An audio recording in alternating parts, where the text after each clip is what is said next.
किसी त्रिभुज में यदि एक रेखा ऐसे खींची गई हो जो जिन दो भुजाओं को जिन दो बिंदुओं पे प्रतिच्छेद करती है, तो वे दोनों बिंदुएं दोनों भुजाओं को एक ही अनुपात में विभाजित करती है, तो खींची गई रेखा जो त्रिभुज की एक अन्य बची भुजा होगी उसके समांतर होगी। इस बात को प्रूफ करेंगे। आइए समझते हैं।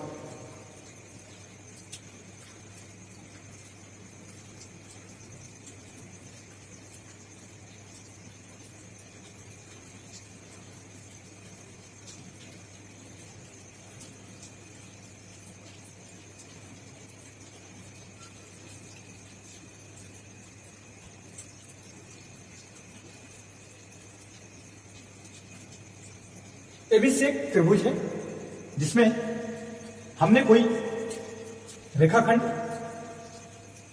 कुछ ऐसे ड्रॉ करी।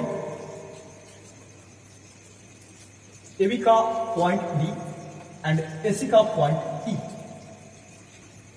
इन दोनों पॉइंट से जो रेखाखंड डीई है वह इंटरसेक्ट करते हुए कुछ एबी एंड एसी को बांटा गया और दोनों का जो रेशियो है, अनुपात है, वो बराबर है, एक ही अनुपात है ना। देन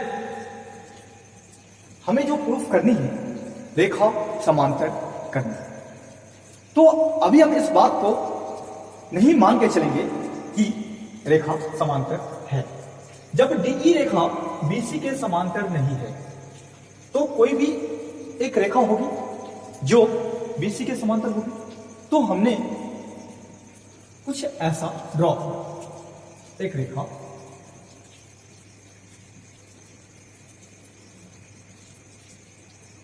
जो डीएफ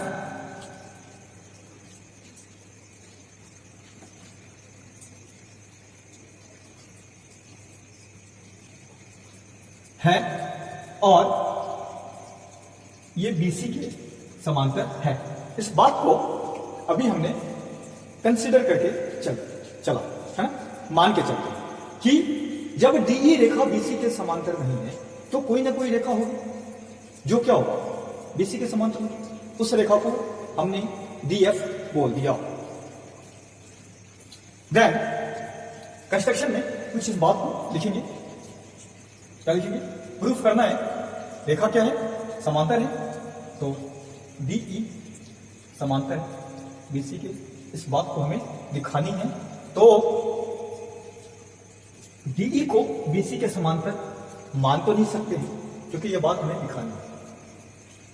ऐसे कंडीशन में एक कोई अन्य रेखा डीएफ जो बीसी के समांतर है, इसे हमने माना यदि संभव हो तो, क्योंकि ये लाइन जो डीएफ है वो कभी भी बीसी के समांतर नहीं हो सकती है। अगर आपने पुरानी लेक्चर देखी होगी तो आपको कोई डाउट नहीं आएगा। समांतर ये कभी भी पॉसिबल नहीं है। इसको आप आगे बढ़ाएंगे, इसको भी आगे बढ़ाएंगे, वो कट कर देगा, तो ऐसा कुछ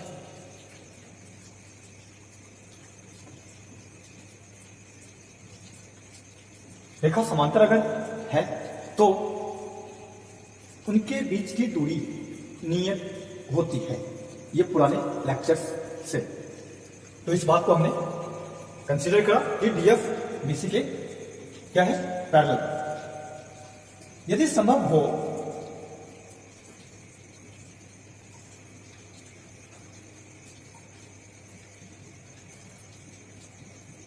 तो डीएफ समांतर बीसी खींचा।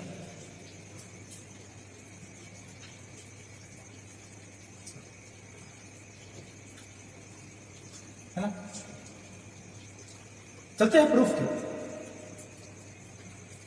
जब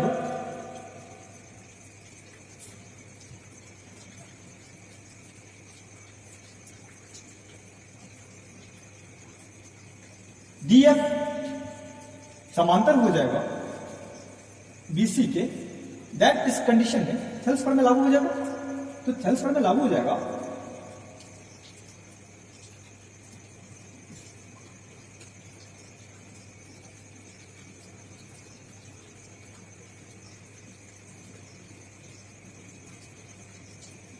तो कुछ ऐसा AD upon DB equals AF upon FC। जब DF समांतर है BC के, देन आपने थेल्स प्रमेय में पढ़ा था कि कुछ ऐसा, यह रेखा और यह रेखा समांतर होगा, तो यह जो पॉइंट है और यह जो पॉइंट है, B point and F point, AB and यह जो AC है, इन दोनों का जो अनुपात है वो बराबर होता है। ये थेल्स के अकॉर्डिंग है ना। वहां पे यह जो DF था इसे कुछ DE बोला गया था, जो इस कंडीशन में यहां DE है, पर इस DE को अभी हमने BC के समांतर दिखानी है, तो ये बात हम मान नहीं सकते हैं, है ना। तो एक जो कंडीशन बनती है कि DF BC के पैरेलल यदि संभव हो तो हमने रखा, देन थेल्स प्रमेय उस पर लागू हो जाएगा। तो AD बट्टा DB और AF बट्टा FC इन दोनों का अनुपात बराबर होगा, ये थेल्स प्रमेय कहता है। इसे बोल देते हैं इक्वेशन 1। पर जो बातें आपको दिया गया है वो है क्या? वो कुछ AD बट्टा DB बराबर वो AE बट्टा EC का अनुपात है ना, बराबर। ये बात गिवन फ्रॉम इक्वेशन 1 एंड 2। बात यहां लिख देता हूं, दिया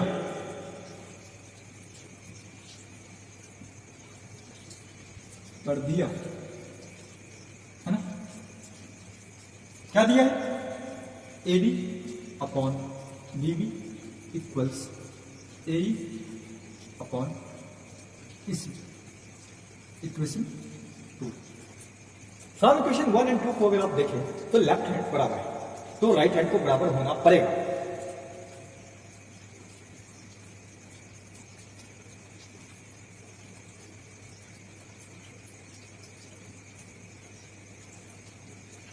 फ्रॉम इक्वेशन 1 एंड 2, 1 एंड 2 से आप क्या कर सकते हैं?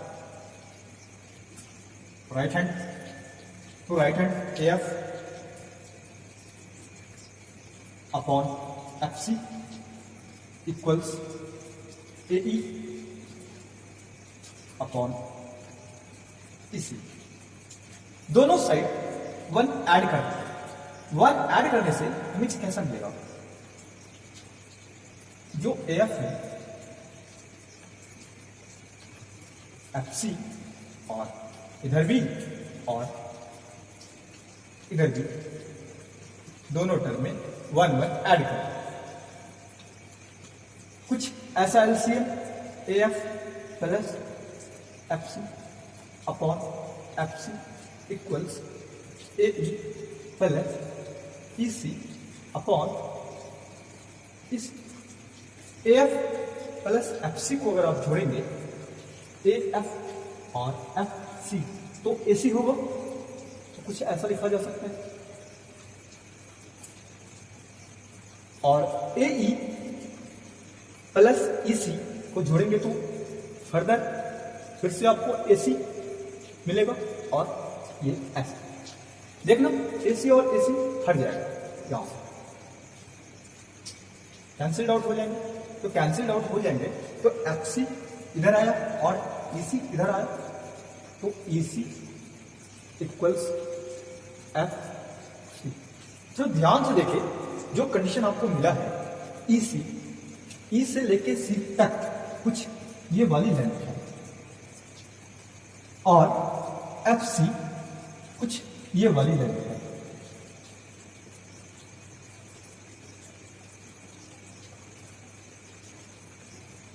क्या जो EC की लेंथ है और जो FC की लेंथ है वो दोनों आपस में बराबर है? नहीं, वो EC से कुछ इतना बड़ा है ये FC, पर यहां पे बता रहा है कि दोनों बराबर है। तो ये दोनों बराबर आया क्यों? आया वो इसलिए कि हमने DF को BC के समांतर माना। ठीक, जो कभी भी पॉसिबल यहाँ पे नहीं है। इस कंडीशन में अगर हमने उसे कंसीडर करा समांतर डीएफ को बीसी के, तो यह जो रिजल्ट्स हमें मिलता है ये कभी भी पॉसिबल यहाँ पे दिख नहीं रहा है ना।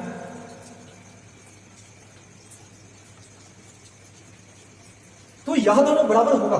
मैं अगर कहूं कि यह जो दोनों की दोनों लेंथ है, जो ई से लेके सी तक की लंबाई है और एफ से लेके सी तक की लंबाई है, ये दोनों बराबर कब होगा? यह जो एफ पॉइंट है इसको मैं उठाकर कुछ यहां ले आऊं तो यहां जो एफ पॉइंट है ये कुछ आ जाएगा ऐसा, ये ई के पास, और ई से कॉन्साइड कर जाएगा, संपाती हो जाएगा। तो संपाती हो जाएगा तो यह जो लेंथ थी ये वाली जो एफसी में शामिल थी वो कैंसिल आउट हो जाएगा और यह दोनों क्या हो जाएगा? बराबर हो जाएगा।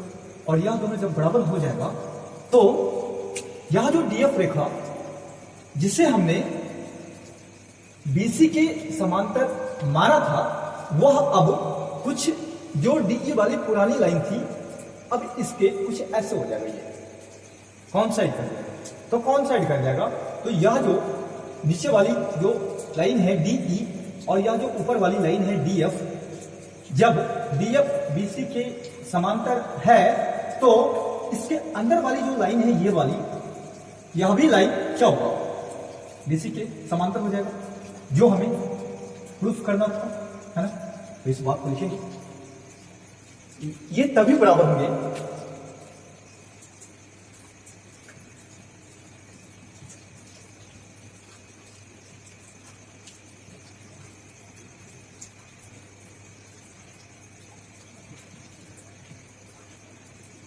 ये तभी बराबर होंगे जब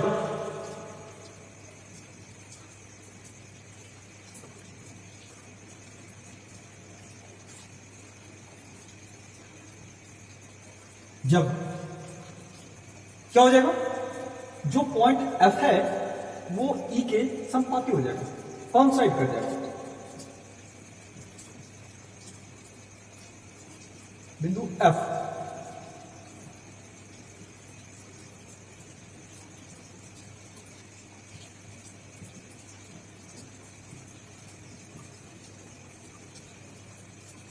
संपाती हो जाए।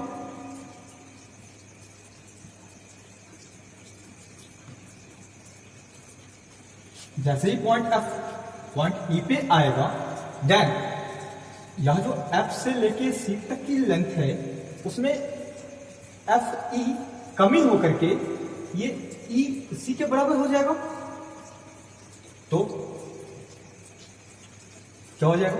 ये दोनों लेंथ आपस में इक्वल्स हो जाएंगे, एफ सी इक्वल्स ई सी, है ना।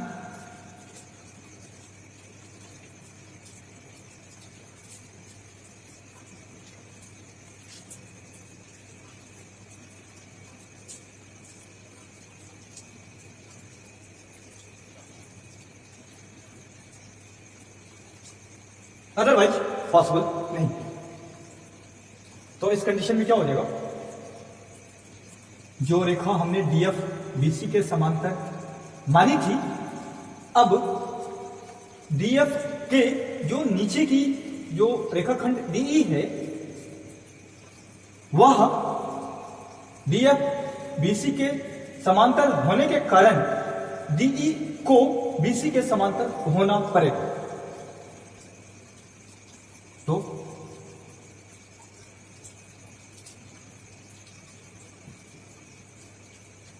डीएफ समांतर बीसी हमने माना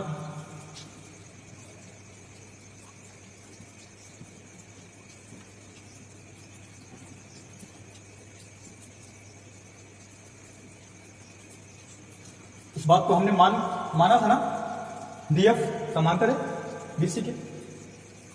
यह अगर ये डीएफ समांतर हो गया बीसी के और डीएफ संपाती है,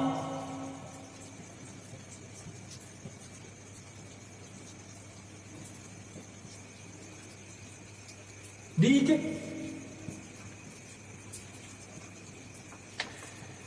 तो क्या हो जाएगा? तो जो डीई पहले समांतर ना था बीसी के, वह अब क्या हो गया? समांतर हो गया, है ना, बीसी के।